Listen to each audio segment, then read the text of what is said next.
Hola a todas y a todos.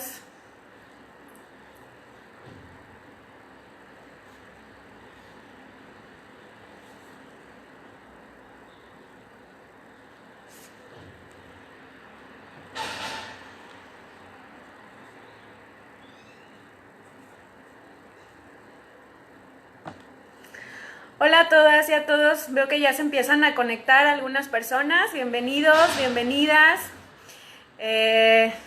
Hola, ¿cómo están? Hola, hola. Pues vamos a tener dos charlas el día de hoy para celebrar y conmemorar el Día de las y los Psicólogos, que como sabemos es un día pues muy especial para nuestra profesión. Yo creo que es una de las profesiones más bonitas y más humanas que hay, y que bueno, tenemos la dicha de ser parte de este quehacer, ¿no?, profesional. He visto, y si se han dado cuenta, por lo general este día suele ser como muy, muy celebrado, ¿no? O sea, por todos lados hay conferencias, hay eventos, y la verdad es de que me ha dado mucho gusto que ante la contingencia esto no se ha detenido. Sí he visto por ahí que hay por ahí algunos colegas que sí han como organizado algunas sesiones en vivo, algunas conferencias. Entonces, bueno, la contingencia por el virus que actualmente nos afecta a toda la población vino a cambiar muchas cosas, pero yo creo que también estamos como en este proceso de aprendizaje y de adaptarnos, ¿no?, sobre todo a una nueva normalidad y a una nueva vida, y creo que ahí la llevamos, ¿no? Nos está costando un poquito, pero ahí la llevamos, lo estamos haciendo bien. Y bueno, el día del psicólogo y de la psicóloga no es la excepción, ¿no?, sino que también nos estamos adaptando a una nueva forma de celebrarlo. Y la verdad que padre, porque creo que esta nueva modalidad nos permite que quizás estas conferencias o estas charlas por parte de otros profesionales pues quedan también por ahí guardadas, ¿no? Entonces tenemos la oportunidad como de volver a verlas, volver a retroalimentar. Y bueno, yo les platico un poquito que quise no dejar pasar desapercibida este día. Y justo la idea de la primera charla que vamos a tener, que es estas dudas o temores que solemos tener en la entrevista psicológica. Fíjense que como maestra me he topado, y que muchas de las veces mi alumnado en la duda, y que incluso yo la tuve también de alumna, pero la duda que muchas de las veces nos asalta es o el temor, ¿no? O sea, nos asalta un pánico escénico de qué hacer cuando tengo por primera vez a un paciente o una persona enfrente, ¿no? Quizás nos preparamos, quizás traemos toda esta preparación, todo este bagaje teórico, sabemos algunas técnicas, pero ya a la hora de estar frente a frente con una persona, pareciera que nos invaden por ahí un poquito los nervios, ¿no? Y no solamente la primera vez, sino las primeras veces, ¿no? O sea, vale la pena decirlo. Entonces, justo el día de hoy vamos a hablar de eso. Y fíjense que me inspiré en esta charla porque, y voy a darle reconocimiento a mis alumnas y alumnos del taller de entrevista, que estuvieron por ahí haciéndome llegar algunas dudas que solemos tener al momento de realizar la primera entrevista. Entonces, bueno, pretendo dar respuesta a algunos de estos cuestionamientos, algunas de estas dudas. Pero sé que quienes están conectados y conectadas pues son también gente que ya está ejerciendo, que ya está en la práctica. Entonces me gustaría que hiciéramos esto de una manera dinámica, ¿no? Voy a ir leyendo yo como algunas de esas preguntas, de esas dudas, compartiendo un poco como mi experiencia o dando algunos tips. Pero si alguna de ustedes o alguno de ustedes también tuviera como alguna pregunta, alguna duda, o bien su experiencia ha sido distinta y hay algún tip que nos quieran compartir, pues entonces podemos ir por ahí escribiendo, ¿va? Y hacer esto de una manera más dinámica. Entonces, bueno, vamos a comenzar. Ya ve por ahí que hay más gente en vivo, otros más están conectando. Entonces, bueno, vamos a entrar de lleno con esta primera charla, que decíamos es dudas y temores en la entrevista psicológica. Y les decía, cuando somos alumnos y alumnas nos pasa, cuando ya egresamos y es nuestro primer trabajo o es nuestro primer contacto, nos pasa, ¿no? O sea, este pánico escénico que muchas de las veces nos invade cuando tenemos a una persona frente a nosotros, o es nuestra primera consulta, es nuestra primera sesión, es nuestra primera vez, ¿no? Incluso las primeras veces. Entonces, bueno, sabemos que dentro de toda esta formación teórica que tenemos, que es algo importante de resaltar, ¿no?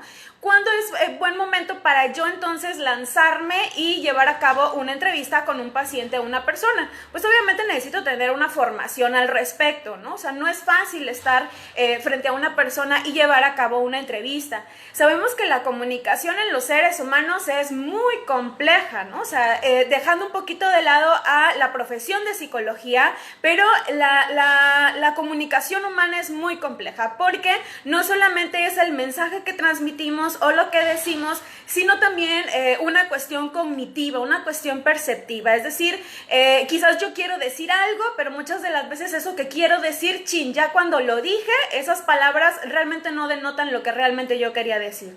O bien la otra persona puede tener quizás, puede distorsionar quizás esa información o ese mensaje y malinterpretar algunas cosas, ¿no? Entonces, de por sí la comunicación humana es muy compleja. Entonces, para llevar a cabo una entrevista psicológica sí necesitamos una formación adecuada, tanto teórica como práctica, ¿no? Entonces, el primer elemento o el primer requisito para llevar a cabo una entrevista psicológica pues sería justamente tener esta formación o esta preparación. Lo que muchas de las veces sucede es que cuando yo ya he estudiado, cuando yo ya me he metido a cursos, cuando yo ya he llevado quizás, ya he estudiado, ya me he preparado y ya he llevado quizás esto a la práctica en algunas cuestiones de servicio social, de prácticas profesionales y demás, aún así es una situación que nos impone mucho, ¿no? Nos genera un poco de nervio, nos genera un poco de temor y vienen como muchas preguntas o muchas dudas, ¿no? Entonces, sabemos que al inicio de una entrevista psicológica, uno de los aspectos más importantes es establecer rapport, que la palabra se oye como muy rimbombante y muy bonita, es de alguna manera un tecnicismo, pero no es otra cosa más que crear el ambiente o el clima de confianza entre paciente y terapeuta.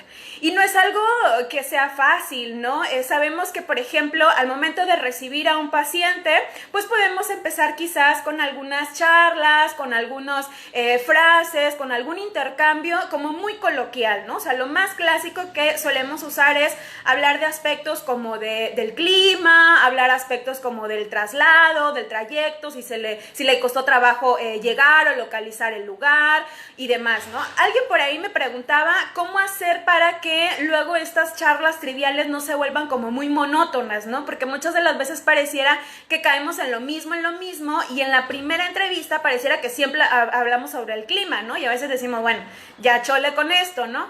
Pero lo cierto es que si nos ponemos a pensar en las primeras interacciones que tenemos con cualquier persona, o sea, una persona que tú te encuentras en el transporte público y que intercambian información, o que tú te encuentras en la fila del banco, o que tú te encuentras en cualquier lugar, pues ¿cuáles son esas primeras charlas que surgen? Pues justamente esas charlas triviales, ¿no? O sea, acerca del clima, acerca de alguna situación que acontece. Por ejemplo, ahorita el tema más común es justamente la contingencia por la pandemia, ¿no? Entonces, sí son como algunas temas como muy monótonos, muy trillados, muy triviales, pero que de alguna manera sirven para abrir la puerta, ¿no? Y entonces iniciar una conversación.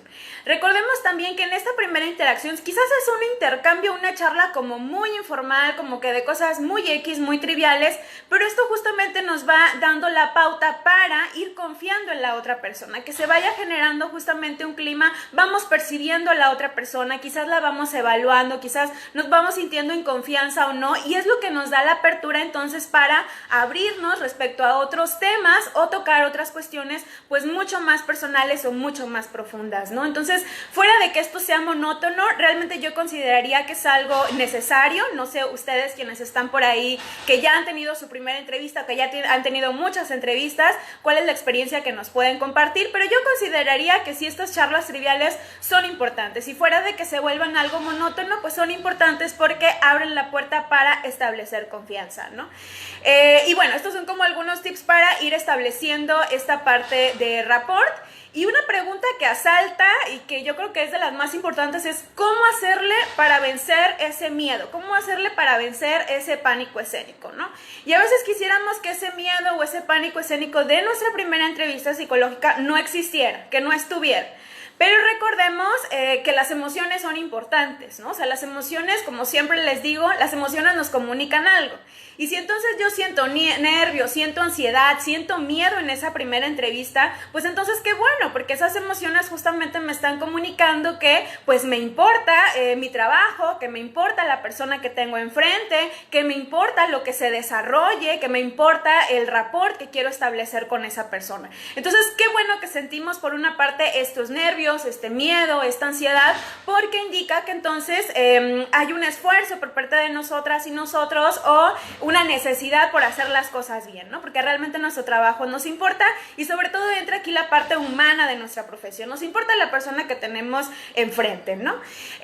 Bueno, y la emoción la vamos a sentir, el miedo, el nervio lo vamos a sentir. No es como que podamos aplanar un botoncito y que entonces ya no esté, lo vamos a sentir, va a estar ahí. Yo creo que aquí la pregunta adecuada sería ¿cómo hacer para calmar esos nervios? ¿Cómo hacer para regularlo? ¿Cómo hacer para que no me consuman y entonces no entre yo en shock ahí, ¿no?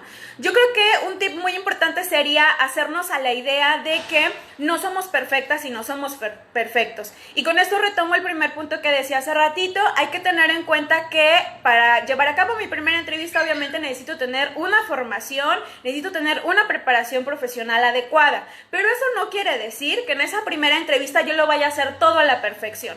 Y todos esos puntos que me enseñaron en la licenciatura o que me enseñaron en ese curso que tomé, los voy a llevar a cabo y los voy a implementar en esa primera entrevista.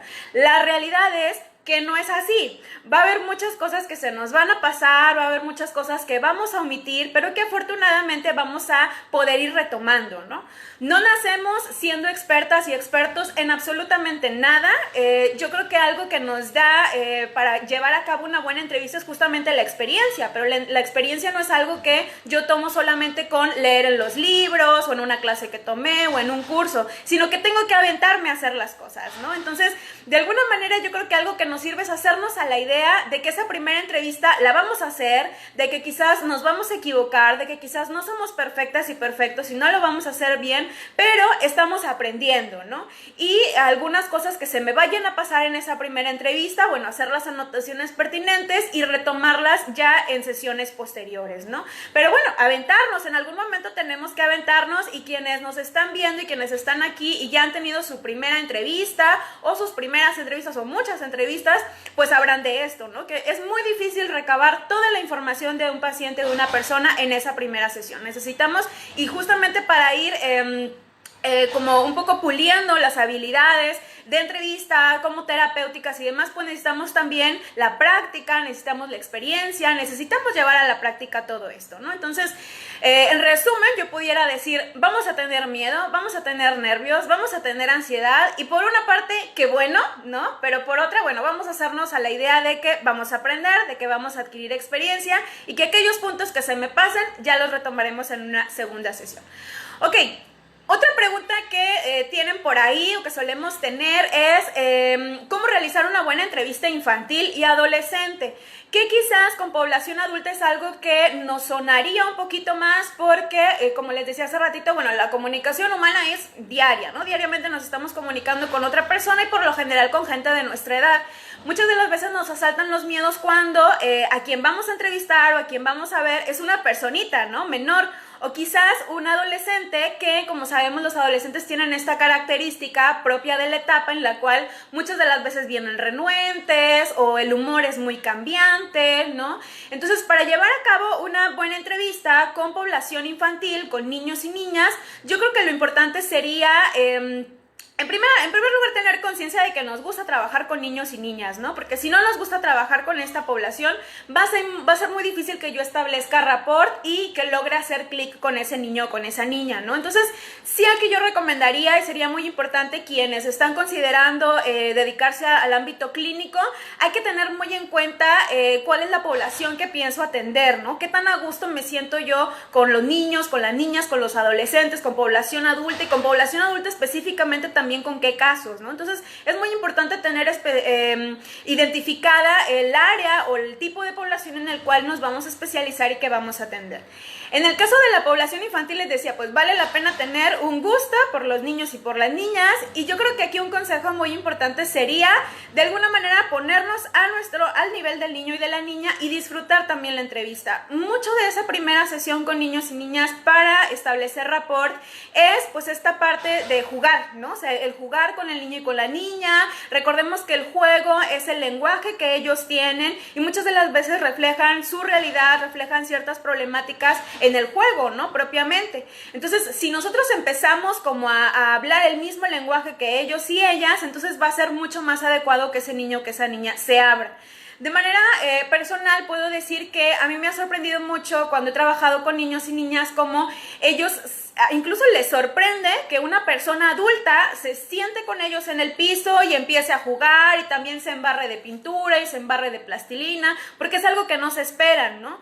Porque normalmente ellos conviven con otras personas adultas que, bueno, es más un papel como de autoridad, ¿no? O sea, como de establecer reglas, de poner límites, de una rutina diaria, pero muchas de las veces papá, mamá y otras personas adultas no se dan el tiempo como de jugar con ese niño y con esa niña, ¿no? Y cuando ellos ven que en la sesión nosotras y nosotros lo hacemos, sí pareciera que se abre una puerta, ¿no? Porque entonces hablamos el mismo lenguaje, nos comunicamos bastante bien y, bueno, esto va propiciando que entonces el niño y la niña empiezan a abrirse y a ir revelando o hablando sobre ciertos aspectos que pueden estar causando por ahí algún problema. En el caso de los adolescentes sabemos que es un poco complejo porque hay adolescentes que sí por sí mismas y por sí mismos solicitan y piden ir a terapia, pero hay otros que no, hay otros que son traídos a regañadientes por papá y mamá, ¿no? Y podemos tener ambas perspectivas. Obviamente quien viene por su propia voluntad está trae como una buena apertura y entonces empieza a hablar de lo que le preocupa y demás, pero quien no, entonces nos enfrentamos a adolescentes muy renuentes, ¿no? O sea que por más que tú indagues, por más que tú hagas las preguntas adecuadas, tal como nos lo enseñaron en el libro, muchas de las veces ese adolescente no se va a abrir, ¿no? Yo creo que aquí lo importante también sería adentrarnos a ese mundo del adolescente, ¿no? O sea, tratar de hacer clic con algunos intereses que pueda tener. Nos enseñan mucho que luego, por ejemplo, en la entrevista psicológica es recabar información, ¿no? Y tener un formato de preguntas y hacerlas así como vienen en nuestro formato y entonces ir extrayendo la más información posible. Yo creo que lo primero sería muy importante que en esas primeras sesiones, sobre todo con esta población específica, es sí dar mucho tiempo para el rapport, ¿no? Quizás no vamos a extraer mucha información acerca de el problema que aqueja a ese niño, a esa niña o ese adolescente, pero vamos a establecer confianza, ¿no? Quizás hablando de la caricatura que más le gusta, en el caso de los adolescentes quizás hablando de la serie que le gusta, del videojuego que le gusta, entrando en un debate en por qué sí es mejor y por qué no, o sea, pero este tipo de conversaciones van a abrir la puerta para que si no en esa sesión, entonces en entrevistas posteriores se pueda abordar más ampliamente pues otros temas ya mucho más específicos y que nos interesan. Y bueno, eso sería algunos tips en cuestión de la entrevista infantil y adolescente. Y otra pregunta por ahí que tenemos es, ¿qué hacer cuando la persona no quiere hablar? Que luego también es algo que nos genera mucho estrés, que luego podemos decir, bueno, sería un poco ilógico que si la persona ya llamó, hizo su cita y está ahí en sesión, pues cómo no va a querer hablar.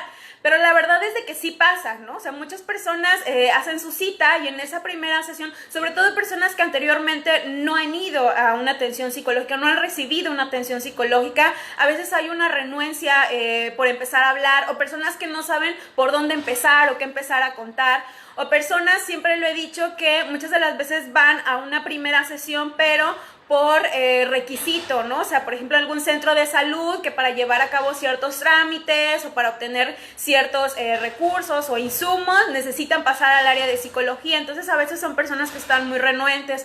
O personas que hay, por ejemplo, alguna disposición legal también, en la cual, sobre todo pasa mucho en custodia de hijos e hijas, pues también, ¿no? O sea, en estos casos pudiéramos tener como una renuencia de las personas a hablar. Lo cierto es de que no podemos sacarle las palabras a las personas, ¿no? Vuelvo a lo mismo, aquí entra mucho como este mito o este tabú que una buena entrevista es extraer la mayor información posible. Aquí yo pudiera decir, bueno, mejor dedicarnos en esa primera sesión o en esa primera entrevista a hacer rapport con la persona. Si la persona no quiere hablar, si la persona quiere hablar de temas triviales, vale la pena, seguir como con esto, ¿no? No en afán como de darle por su lado, sino que es la necesidad que la persona tiene en ese momento y debemos respetarla. La parte de validación de emociones, de validación de necesidades es muy importante. Podemos hacerle saber a la persona de que está bien no querer hablar en ese momento, de que está bien no querer acudir a recibir una atención psicológica, pero que en el momento que ella o él lo necesite o lo requiera o lo considere apropiado, pues entonces va a estar ahí su espacio, ¿no? Entonces yo creo que aquí una parte importante sería validar las necesidades, las emociones de esa persona, pero hacerle saber que estaremos ahí para escuchar en el momento que requiera, ¿no? Entonces, bueno, esa sería como la finalidad, ¿no? O sea, darle el espacio a esta persona. Vuelvo a repetir, no podemos sacarle las palabras a la persona. Recordemos también que cada persona dentro del proceso terapéutico tiene su momento, ¿no? Entonces hay personas que desde que te llegan la primera vez, pareciera que ya traen un problema y ya lo traen como muy analizado, ya lo traen medio resuelto, ya nada más para que el proceso terapéutico sea como dar ese empujoncito. Pero hay otras personas que sí llegan como con mucho caos y entonces es muy difícil comenzar a hablar de lo que les aqueja. Entonces vale la pena también aquí considerar en qué etapa o cuál es el proceso personal que trae la persona respecto a su problemática. Bueno, otra pregunta, otra duda que hay por ahí es ¿cómo identificar temas delicados en terapia? Fíjense que, bueno, los temas delicados, como les decía, quizás en esa primera entrevista nos dedicamos a ahondar cuestiones no superficiales, pero sí temas no tan delicados y no tan profundos. Podemos darnos cuenta cuando un tema o una problemática salta, ¿no? O es un foquito rojo, porque si recordamos por ahí, por ejemplo, el examen del estado mental, es decir, a partir de la observación que hacemos de la persona, de su conducta, de sus gestos, del discurso propiamente que tienen y demás, podemos darnos cuenta entonces cuáles son los temas que le aquejan, ¿no? Por ejemplo, aquella persona que quizás empieza hablando sobre su familia y demás, pero no sé, omite muchos aspectos de la pareja, ¿no? O entonces quiero yo abordar ciertas cuestiones de la pareja y cuando hago preguntas de la pareja quizás lo evade o contesta como de manera muy trivial o muy superficial, entonces ese sería como un foquito de alarma, ¿no? Aquí vale la pena que si son las primeras sesiones, tendríamos que también aquí valorar el rapport que tenemos con la persona. Si son las primeras sesiones y identificamos que no se ha establecido un buen rapport con la persona, entonces quizás esos temas delicados o que son foquitos rojos, quizás no sería como tan apto o apropiado abordarlo en esas primeras sesiones. Podemos hacerlo como de una manera muy sutilmente, pero si aún así vemos que la persona sigue muy renuente, pues tarde o temprano tenemos que hacerle saber que hay un tema por ahí, que sabemos que está representando un problema, que sabemos que le está quejando y que en algún momento se tiene que abordar.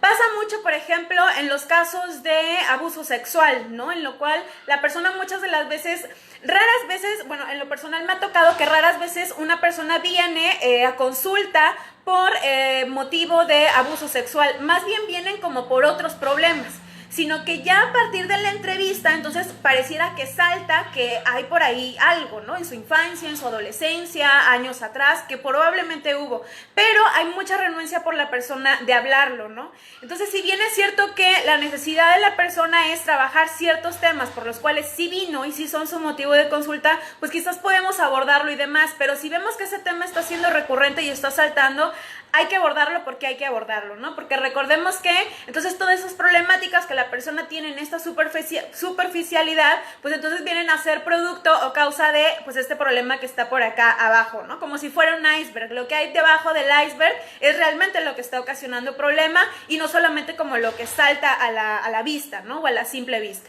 Entonces podemos hacer esto, decirle a la persona, si no podemos como con estrategias muy sutiles ir abordando esos temas y vemos que la persona está renuente, sí podemos expresarle abiertamente que hemos notado que hay algunos algunos temas, que hay algún problema por ahí y que en algún momento se va a tener que tocar, ¿no? Ya la persona considerará adecuado. Normalmente cuando esto sucede, las personas aceptan, ¿no? Y dicen, sí, o sea, yo sé que hay eso, pero dame chance, ¿no? O sea, que también tiene que ver con un proceso terapéutico de la persona y que, como decíamos hace ratito, vale la pena ver en qué proceso personal está la persona, ¿no? Ok, otra duda que hay por ahí es cómo saber si la persona miente. Y esta es una duda que yo también tenía mucho de estudiante, ¿no? O sea, bueno, ¿y cómo saber si le creo todo a la persona? O sea, ¿cómo saber que todo lo que la persona te está refiriendo es la verdad, ¿no? Pues la verdad es de que no lo podemos saber a ciencia cierta, ¿no? O sea, más bien podemos irnos dando cuenta. Por eso les mencionaba que el examen del estado mental es una estrategia y es una herramienta muy, muy, muy importante, porque justo a través de ella podemos darnos cuenta de las discrepancias en el discurso de la persona, ¿no? Imaginemos que la persona me dice que tuvo una ruptura en el pasado, pero que ya está sanada, que a ella no le importa, que nada que ver con su ex, que no sé qué, pero su lenguaje no verbal muestra otra cosa, ¿no? O sea, su mirada quizás cabizbaja, quizás sus manos constantemente moviéndose o incluso hasta sudorosas o como muy hipervigilante, pues eso es indicativo de algo, ¿no? Entonces yo creo que no es que no sepamos... no es que no podamos tener certeza de que la persona dice o no la verdad, sino que sí podemos encontrar algunas discrepancias en lo que la persona nos va refiriendo. Y esto obviamente en la primera entrevista, cuando no tenemos la suficiente experiencia, la suficiente práctica, quizás puede ser adecuado, pero yo creo que al examen del estado mental, que vuelvo a repetirles, es una herramienta fundamental en la cual podemos darnos cuenta de todas estas cuestiones y que muchas de las veces con la sola examen del estado mental podemos darnos cuenta de cuál es el principal motivo de consulta de la persona. Entonces aquí tiene que ver no solamente con una cuestión de experiencia y de práctica, sino también de la utilización de las técnicas adecuadas. Bueno, otra pregunta por ahí... Ok, bueno, los casos en los cuales tenemos frente a nosotras y a nosotros una persona de un caso de abuso sexual. Normalmente estos temas suelen ser temas también que nos generan algo de estrés, algo de ansiedad, porque suelen ser temas bastante delicados, ¿no? Aquí sí tendría que decir yo que las personas que han sufrido abuso sexual y que vienen a una primera entrevista o que vienen a consulta, que vienen a terapia, no todas vienen en la misma situación o en el mismo proceso. ¿Por qué? Porque muchas de las veces pudo haber sido un abuso en el pasado, en la infancia, y que quizás por los recursos personales de la persona, quizás es una persona bastante resiliente o que ya llevó su atención psicológica en el pasado y demás, quizás está viniendo ahorita en este momento presente, pero ya el abuso es algo como muy resuelto, ¿no? O algo que ya está incluso resignificado. Otras de las veces, sí, la persona, a lo mejor el abuso fue hace mucho tiempo, pero sigue estando muy latente el malestar, ¿no? Porque en el momento no se le dio atención, porque en el momento no se resignificó, porque no hubo una resiliencia, ¿no? O bien va a haber otras personas en las cuales recientemente fueron abusadas, ¿no? Quizás, no sé, la semana pasada o quizás el día anterior y entonces están viniendo ahorita con nosotras y nosotros. Entonces, para atender a una persona de abuso sexual es importante valorar justamente en qué momento se dio ese abuso sexual y el estado mental que la persona tiene en ese momento. Algo muy importante con este tipo de experiencias, que les decía hace ratito, muchas de las veces cuando vemos esta materia de entrevista, por ejemplo en la licenciatura o tomamos cursos de entrevista, pareciera que nos enseñan que es importante tener un formato preestablecido de preguntas, ¿no? Y entonces nos enseñan a ir preguntando una pregunta tras otra, tras otra, tras otra. Sí tengo que decir que en los casos de abuso sexual es muy importante darle espacio y darle tiempo a la persona para que se vaya expresando, para que la persona misma vaya acomodando, vaya eligiendo las palabras. Aquí, por ejemplo, los silencios son muy importantes para la persona. Puede ser que en el momento que la persona esté contando algunos aspectos sobre el abuso y demás, no se salte por ahí alguna emoción o la persona entre en crisis. Para estos casos también es muy importante que tengamos una formación adecuada en contención en crisis o en primeros auxilios psicológicos, porque puede ser que la persona empiecen porque también al momento de relatar y de empezar a narrar lo que me ocurrió en el pasado, muchas de las veces hay una reexperimentación del suceso y entonces la persona puede sentirse fisiológicamente, en su estado de ánimo y demás, como aquella vez que sufrió el abuso. Entonces es importante también poder dar una contención emocional adecuada o llevar a cabo unos primeros auxilios psicológicos, que en este caso lo adecuado sería, en primer lugar, es la escucha activa, ¿no? Es decir, escuchar a la persona, expresarse. Nuestra intervención, más allá de ir haciendo preguntas preestablecidas y pregunta tras pregunta, sería ir dando la pauta para que la persona siga narrando, ¿no? Por ejemplo, la persona me está narrando y yo puedo decirle sí, ¿y qué más? Y después de eso, ¿qué pasó? ¿Y tú cómo sentiste? Y, o sea, pero ir dando la pauta, ¿no? O hacer preguntas, pero muy específicas, ¿no? Pero aquí pudiéramos decirlo que la batuta la tiene la persona, ¿no? Porque va contando, obviamente, a su momento, ¿no? Ya llegarán quizás otras entrevistas u otras sesiones en las cuales podamos recabar información que nosotras y nosotros consideramos que es pertinente, o ir armando como la película completa de lo sucedido. Pero la escucha activa es muy importante, ¿no? Mirar a la persona a los ojos, adoptar una postura de tal manera que la persona sienta que la estamos atendiendo, que la estamos escuchando, ir alentando a que siga hablando, y sobre todo la validación emocional. La validación emocional es muy importante. Ante un abuso hay muchas emociones que se suelen experimentar, desde, obviamente no lo digamos, tristeza, enojo, pero también aparece culpa, también aparece vergüenza.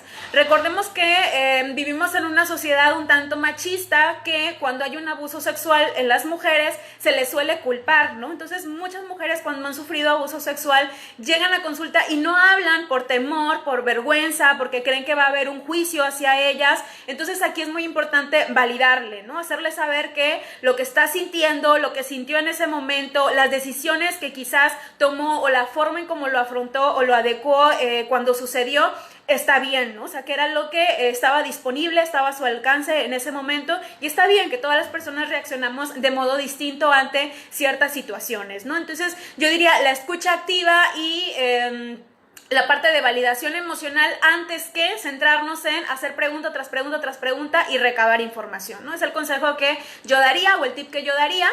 Y otra duda o pregunta que hay por ahí es ¿cómo tratar con personas agresivas? Que también suele pasar. Y también salta como esta pregunta o esta duda de que, a ver, si ya hizo su cita, si ya vino y está aquí sentada, pues ¿cómo se va a poner agresiva? Pues sí, puede que la persona, ante ciertos temas que se hablan o que se abordan, se muestre como un poco alterada, que se altere un poco, o que lo malinterprete, o que se moleste. Se puede dar. Una cosa es que se moleste y lo tome a mal, y otra que se vuelva o se torne como agresiva. Más sin embargo, puede pasar. Yo lo he visto más en situaciones en las cuales pasan a una entrevista psicológica por un requisito, ¿no? O sea, por ejemplo, como ya lo mencionaba hace rato, no sé, porque necesito algún recurso por parte de un hospital, de un centro de salud, de una institución, o por una disposición legal. Sobre todo en las disposiciones legales, quien acude a esa primera entrevista pues no va por su propio pie, entonces sí está como muy a la defensiva, y va a haber algunas preguntas o algunos cuestionamientos que podemos hacer que pudieran provocar que la persona entonces tenga como esta respuesta reactiva y se ponga agresivo, ¿no? ¿Qué es lo que podemos hacer? Bueno, si se trata como de personas que ya tenemos conocimiento que son muy agresivas, o que el nivel de agresividad se ha elevado muchísimo, pues sí tendríamos que apoyarnos aquí del uso de seguridad, ¿no? Sobre todo si estamos en alguna institución pública en la cual, bueno, hay una persona de guardia de seguridad, bueno, que esté por ahí como al pendiente. Si estamos en una institución privada o en otro ámbito, pues también tener como esta comunicación con otras profesionales y personas, ya sea psicólogos, psicólogas, o con otros colegas, por si algo llegara a pasar, bueno, que estén ahí, ¿no? Como para dar el soporte, ¿no? Pero sí, se trata de más bien como una reactividad de la persona ante ciertos temas, ante ciertos cuestionamientos. Entonces aquí nuevamente la validación emocional es muy importante. Cuando tú haces una pregunta o cuestionas algo de la persona y la persona lo toma mal y se enoja y entonces está molesta y demás, lo que normalmente se esperaría sería como una escalada, ¿no? En la cual tú también respondes con agresión.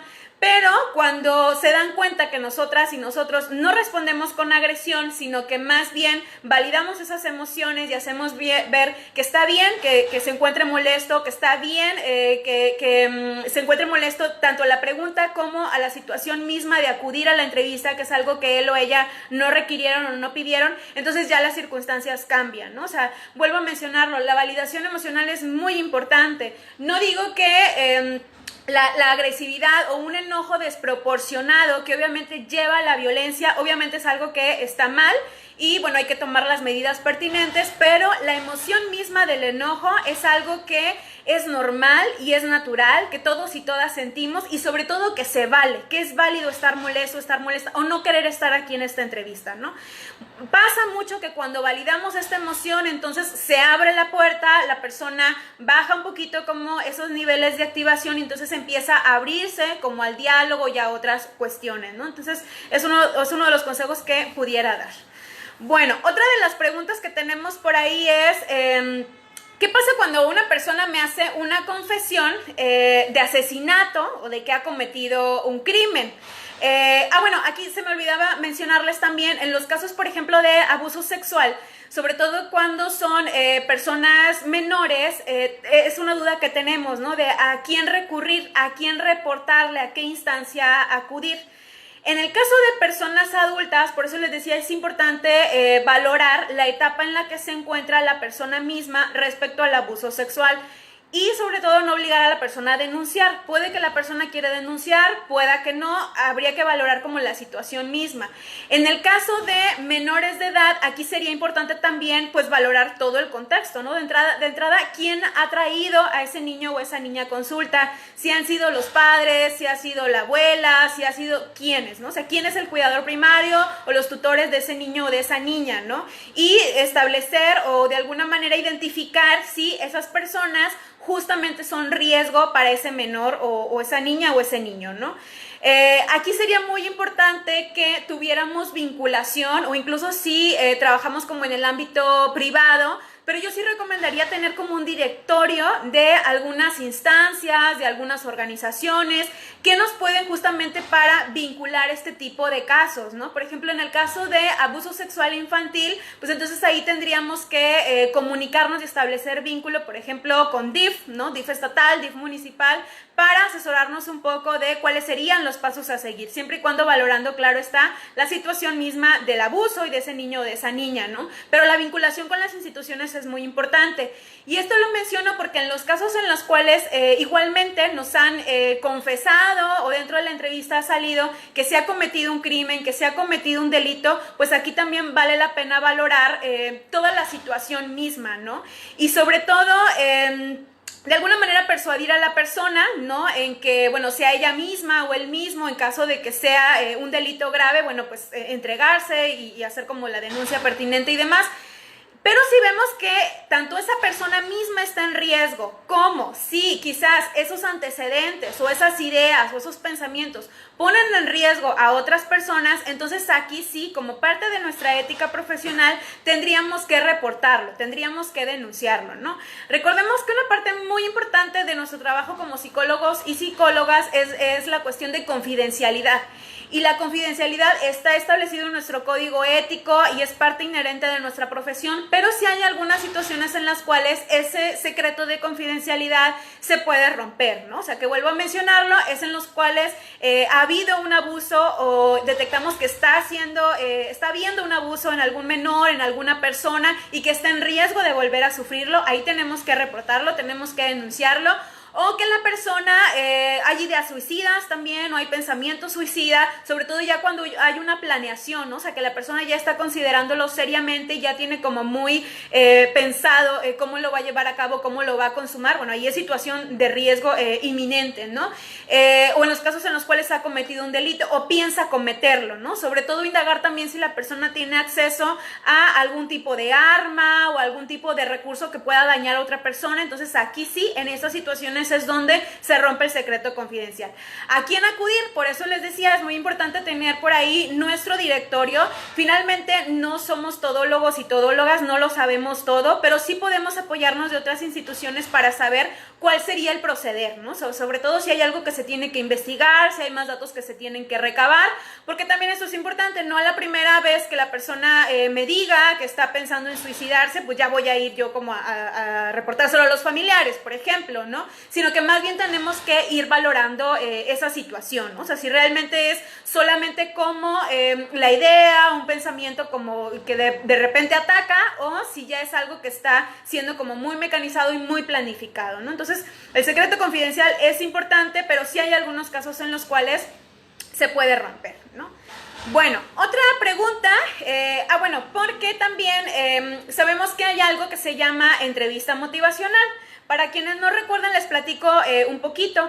La entrevista motivacional es una forma de entrevista psicológica, pero que aquí tiene como varios componentes importantes, en los cuales vamos llevando a la persona como a un darse cuenta de cómo las problemáticas o lo que está viviendo le está afectando a ella misma, está afectando a otras personas a su alrededor. Y bueno, vamos creando como esta discrepancia, ¿no? Entre lo que la persona está viviendo y lo que pudiera, cómo le está afectando y qué pasaría si entonces esta problemática ya no le afectara, ¿no? Dentro de la entrevista motivacional es muy importante la autoeficacia, ir promoviendo la autoeficacia, la autoeficacia es esta parte en la cual la persona cree en sus propios recursos para salir adelante de una situación. Muchas de las veces pasa mucho, por ejemplo, cuando queremos hacer ejercicio, ¿no? Que vemos un video en la tele o vemos una rutina y lo vemos y decimos, no, se me hace que yo no puedo hacer eso, ¿no? Entonces ahí no tendríamos autoeficacia. Autoeficacia sería ver el video y decir, creo que sí puedo hacerlo, ¿no? Si ya he hecho otras cosas, sí puedo hacer esto. Entonces, un poco parte de la entrevista motivacional es ir promoviendo esta autoeficacia y que entonces ya una vez que hemos creado la discrepancia en la persona, que la persona vaya identificando justamente estos recursos para hacerle frente al problema. En un principio la entrevista motivacional se tuvo uso en la parte de abuso de sustancias, ¿no? Sobre todo alcohol, porque sabemos que este tipo de problemática en particular, bueno, sabemos que es una adicción, pero la persona muchas de las veces pareciera no tener control sobre sus actos, sobre sus conductas. Quizás la persona puede llegar a querer cambiar, pero hay algo que no alcanza, ¿no? Para entonces llevar a cabo la nueva conducta. Entonces la entrevista motivacional surge como en este marco de las adicciones, del abuso de sustancias, pero con el tiempo la entrevista motivacional se empieza a aplicar a otro tipo de problemáticas y otro tipo de trastornos. Entonces, una duda que me hacían por ahí es si la entrevista motivacional solamente se aplica en casos de abuso de sustancias o se puede aplicar en otros ámbitos. Y como ya lo mencioné, se puede aplicar en otros ámbitos, sobre todo en casos en los cuales vemos que la persona está muy renuente a generar un cambio o que hay algo que le está afectando y que quizás no alcanza a verlo del todo o que quizás no se cree capaz de sus propios recursos. Entonces aquí sí tendríamos que entrenarnos en la entrevista motivacional. Es una forma de entrevista, es un tipo de entrevista, pudiéramos decirlo, pero sí requiere como una formación un poquito aparte y un poquito más especializada, pero es una herramienta realmente muy muy útil y que nos puede dar, además es como un poco terapéutica, ¿no? O sea, porque justamente vas promoviendo el cambio en la persona. La entrevista psicológica, como normal pudiéramos decirle, se centra más como en recabar información acerca de la persona, de su motivo de consulta, de sus signos y síntomas y demás, pero la entrevista motivacional sí tiene como este efecto terapéutico en el cual vamos promoviendo y generando un cambio en la persona. Bueno, esa sería otra duda. Bueno, y entonces pudiéramos decir que la entrevista tiene muchos objetivos, tiene muchos propósitos, pero al final a lo que nos lleva es a establecer un diagnóstico. Entonces una pregunta que me hacían por ahí es cómo saber si estamos dando un buen diagnóstico. Recordemos que aquí para hacer un diagnóstico no es como que sabemos que todos los datos que recabé, tanto de la entrevista, que vale la pena mencionar que la entrevista es una herramienta más dentro del proceso de evaluación. Pero en el proceso de evaluación nos valemos de otras herramientas. La entrevista psicológica, la observación, el examen del estado mental, las pruebas psicológicas, los test psicológicos, como algunas otras pruebas o algunas otras herramientas que quizás hemos solicitado a la persona. Quizás algún estudio médico, algún estudio neurológico, alguna valoración psiquiátrica, pero bueno.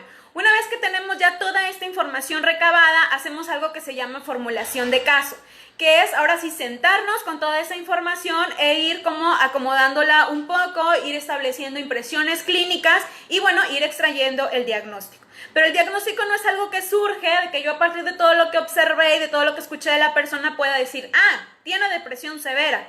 No, la forma correcta de hacer un diagnóstico sería valernos de algo que se llama diagnóstico diferencial, en donde aquí vale la pena hacer un listado de todos los posibles diagnósticos que la persona probablemente pudiera tener porque cumple con algunos requisitos, porque hay algunos síntomas, hay algunas características que están inmersas en esos trastornos.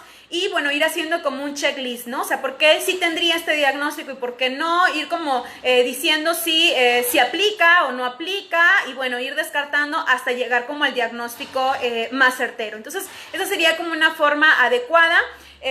Yo recuerdo que, por ejemplo, cuando estaba en licenciatura, cuando aprendimos el DSM-5, que es el manual donde vienen todos los trastornos psicológicos, yo me acuerdo que decía, o sea, es un manual así, ¿no? Entonces no te lo vas a aprender todo, o sea, realmente no nos lo aprendemos todo, ni siquiera los códigos que vienen ahí. Sí, a la hora de hacer un buen diagnóstico es importante tener a la mano el DSM-5, ¿no? Y entonces estar viendo y checando, corroborando todos esos diagnósticos diferenciales, la sintomatología, los criterios, y ser muy críticos y muy críticas al respecto, ¿no? Un tip por ahí que nos daba Morrison es el considerar que en cada uno de esos... que cada vez que veamos un diagnóstico o un trastorno, en lugar de descartarnos así como a la ligera y fácilmente, o sea, ir viendo, a ver, si mi paciente tuviera este diagnóstico, ¿qué pudiera pasar? Si yo lo descarto y realmente sí tenía este diagnóstico, ¿qué pudiera pasar en la persona? Porque recordemos que un mal diagnóstico es algo que afecta al plan de tratamiento. Un diagnóstico es muy importante porque a partir de un diagnóstico yo puedo establecer un plan de tratamiento de la persona. Por ejemplo, si he identificado que mi paciente tiene ansiedad generalizada, pues entonces mis objetivos terapéuticos que voy a establecer van a ir encaminados justamente a esa sintomatología, claro está, a las necesidades particulares de la persona y a sus características. Pero un diagnóstico se vuelve entonces muy importante porque es la guía o lo que es el punto que nos va a dar para partir para nuestro plan de tratamiento, ¿no? Entonces se vuelve muy importante. En este caso, un diagnóstico erróneo, si nos equivocamos, pues imagínense, estaríamos tratando una depresión en lugar de una ansiedad, o sea, es algo que nada que ver, ¿no? Entonces hay que ser muy cuidadosas y muy cuidadosos. Y esta pregunta que me hicieron va muy relacionada con otra, que es, ok, ya sabemos qué es lo que le puede pasar al paciente o a la persona si hacemos un mal diagnóstico, ¿no? O sea, si hacemos un mal diagnóstico, nuestro plan de tratamiento también ya está por ahí muy deficiente y nos vamos por otro camino que no es, ¿no? Pero una pregunta que me hacían era, ¿qué nos pasa a nosotras como psicólogas y psicólogos? Bueno, aquí sí tengo que decir que tenemos un código ético, que ese código ético obviamente rige las normas de conducta que debemos establecer en nuestra profesión, y el dar un diagnóstico a la ligera, el solamente en una primera entrevista o en una primera sesión diagnosticar a nuestro paciente es algo, además de que no es profesional, pues es algo antiético también, ¿no? Lo cierto es que hay muchos lugares, hay ciudades y hay países en las cuales la práctica de la psicología está regulada. Y si entonces alguien hace algo mal, pues sí se sanciona y es una pena contra la ley, ¿no? O sea, por así decirlo, es penado. Lo cierto es de que en México nuestra profesión no está como tan regulada, ¿no? Más sin embargo, sí, si alguien llega a darse cuenta de que ha sido mal diagnosticado por otro psicólogo o por otra psicóloga, sí se puede llevar un proceso legal, ¿no? O sea, siempre y cuando, claro está, la persona o la paciente lo disponga y entonces quiera iniciar. La verdad es de que pasa muy poco, sobre todo aquí en Ciudad Victoria tenemos esta problemática en la cual hay mucha falta de cultura por parte de las personas para que acudan a consulta, que bueno, ahí tenemos chamba también en la promoción de la salud mental, ¿no? O sea, si hay una poca cultura de acudir al psicólogo o la psicóloga, pues entonces tenemos que promover el que las personas se interesen por su salud mental y emocional, ¿no? Pero lo cierto es de que vivimos en esa realidad y muchas de las veces cuando una persona se da cuenta que le han dado un mal diagnóstico o algo, muchas de las veces veces no pasa como a mayores, ¿no? O sea, no se lleva como un proceso legal o un proceso jurídico. Lo cierto es que pudiéramos decir que sí queda, el otro psicólogo o psicóloga sí queda quemada como ante el gremio, ¿no? En lo personal yo sí me he topado como con gente que viene con diagnósticos que claramente no lo son, no solamente por parte de psicólogos y psicólogas, sino también muchas de las veces por psiquiatras, ¿no? Yo no sé por qué, pero me he topado con pacientes que sí me han llegado a decir que en una sola sesión el psiquiatra ya le diagnosticó tal trastorno, ¿no? Entonces muchas de las veces sí te preguntas, bueno, pero ¿y cómo? ¿Dónde quedó ese proceso de evaluación?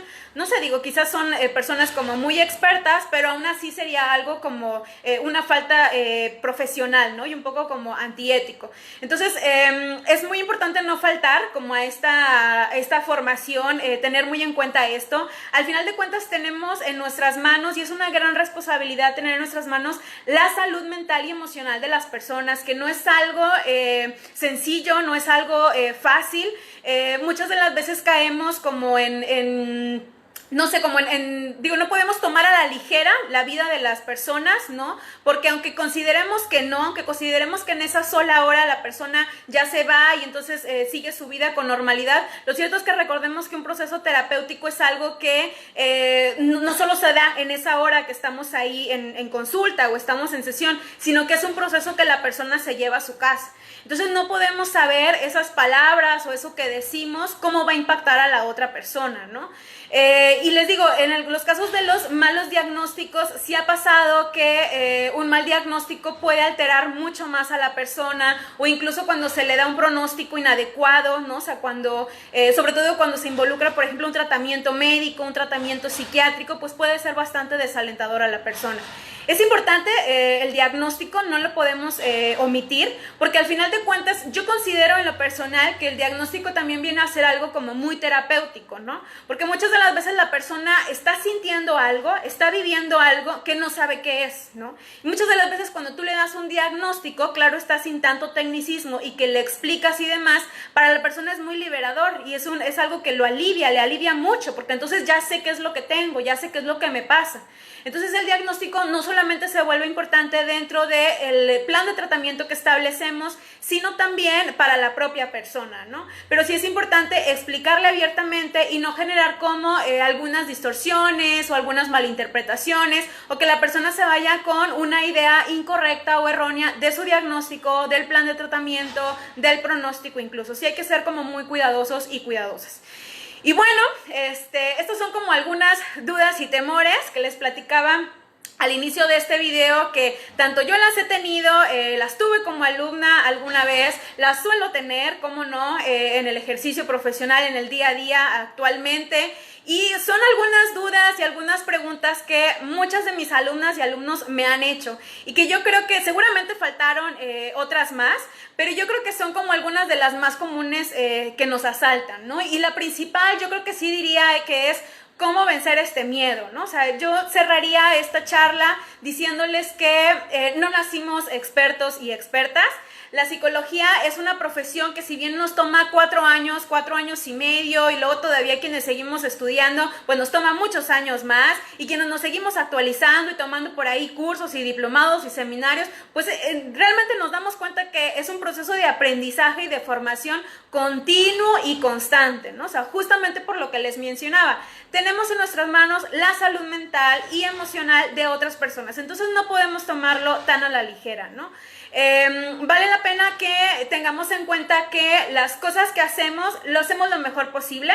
No somos expertas, no somos expertos. Esta primera entrevista no nos va a salir a la perfección la primera vez, a lo mejor la segunda tampoco, a lo mejor la tercera tampoco, pero estamos formándonos, estamos aprendiendo, estamos adquiriendo experiencia, y esto con el paso de los años nos va haciendo que nos vayamos haciendo más hábiles también, ¿no? En ciertas técnicas, en las palabras que utilizamos, en la forma en cómo abordamos ciertas cuestiones, en ir validando a las personas, en respetar los silencios, en saber qué hacer frente a un caso de abuso sexual, en saber cómo identificar si la persona está mintiendo, probablemente hay una discrepancia ahí, qué hacer para no de pronto como asustarme ante una persona agresiva o que ha reaccionado como violento, sino saber qué hacer en ese momento, y bueno, otras como dudas que nos van asaltando. Yo diría que bueno, como cuando aprendemos a nadar, hay que aventarnos, ¿no? O sea, si estamos en lo clínico, si nuestro interés es lo clínico, en algún momento nos tenemos que aventar a la entrevista. Yo sugeriría que nunca dejáramos, y va de la mano la cuestión de la formación profesional. Constantemente hay que estar formándonos, actualizándonos, porque también van saliendo nuevas técnicas, nuevas mejoras en la forma de hacer nuestro quehacer profesional, de llevarlo a cabo. Entonces, no dejar pasar esto, no tomarlo tan a la ligera, pero tampoco tener un pánico escénico que nos choque y nos deje como sin poder decir palabra alguna en esa primera entrevista. Bueno, entonces hasta aquí esta primera charla. Me dio mucho gusto verles a través de aquí, que saludaran. Y bueno, espero que esta charla les haya sido de utilidad. Seguramente ustedes tienen otras experiencias, seguramente hay otras dudas. Y bueno, espero que este video no sea el único. Ahorita en unos minutitos más tendremos el otro, que es el de psicoterapia feminista en la atención de las violencias contra las mujeres. Entonces, en un ratito más, quienes deseen seguir, pues nos vemos por aquí para seguir platicando. Si tienen algunas dudas, si tienen algunas preguntas, pueden prepararlas para irnos escribiendo, para ir retroalimentando por ahí experiencias. Y bueno, espero que la sigan pasando muy bien este día del psicólogo y de la psicóloga. Quienes ya egresaron, quienes están en formación, es nuestro día, hay que disfrutarlo, hay que seguir formándonos y disfrutando de lo que hacemos. La psicología es una de las profesiones más bonitas y que tiene retribuciones muy, muy, muy bonitas, porque es muy gratificante ver cómo no solo nuestros pacientes van creciendo, se van desarrollando, sino también nosotros, porque finalmente es una profesión muy humana en la cual nos vamos retroalimentando de este aprendizaje y de este crecimiento mutuo. Entonces, pues muchas gracias y nos vemos en unos minutitos con la siguiente charla. Hasta luego.